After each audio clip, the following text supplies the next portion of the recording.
Solo album. Tell us about that. Possibly. That's something that I kind of have. I had a moment this summer where I had my epiphany this past summer, and I was like, I was getting overwhelmed. I was trying to do the music thing and trying to do the acting thing, and I kind of took a moment to myself, and I was like, hey, which one is more important to me? And ultimately, I decided acting. I love acting more.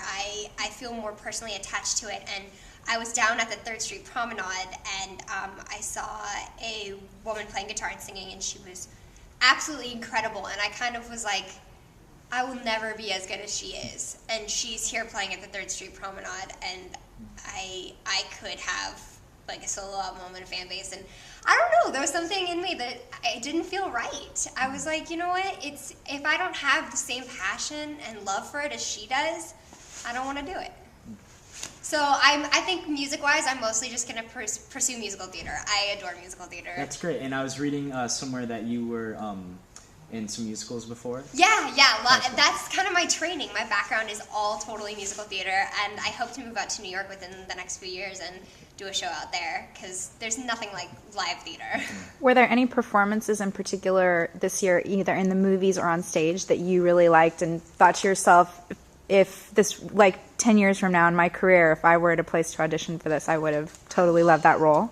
Well, this is kind of weird because I would never get it, but I saw Jude Law in Hamlet, and that was one of the most phenomenal stage performances I've ever seen, was him as Hamlet. And I never, like, I liked Jude Law, but I was never like, oh, Jude Law is incredible, until I saw that. And I think not necessarily to play that role, but just to do what he did. And especially Scarlett Johansson, too, who's now conquering the New York stage. And there's all sorts of actors taking it on, TV and film actors taking it on. And I have a lot of respect for people who can do that, because it's not easy to be able to do both worlds and be successful in both. And he did such a wonderful, wonderful job. It was so inspiring. I'm hoping to go to the Royal Academy of Dramatic Arts in London and get some Shakespearean training, because I think that's really important. Well, you're on a Shakespearean show. Exactly. So obviously, I need Shakespearean training to be on 10 Things I Hate About You. What is coming up for Bianca this season? Bianca she's a troublemaker this season. She's constantly finding herself in sticky situations and then finding creative ways to get out of them, but it doesn't actually work. And I love her for that.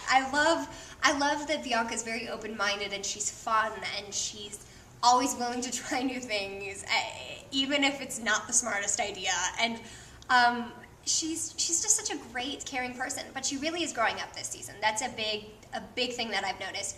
And it's been fun for me to play her, because a lot of the challenges she has in real life, I'm experiencing in my life as well. So it's like we're kind of living the same experiences at the same time.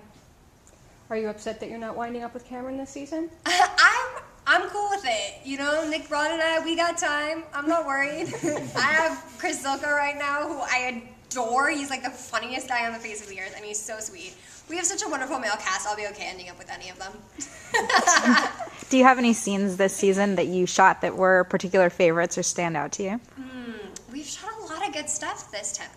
I'm like about to cry, because I'm realizing, like, oh my god, it's over. Like, we're starting the last episode.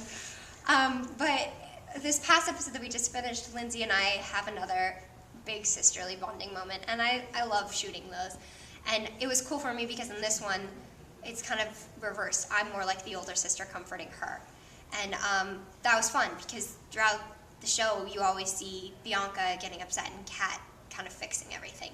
So it was very neat to have the opposite.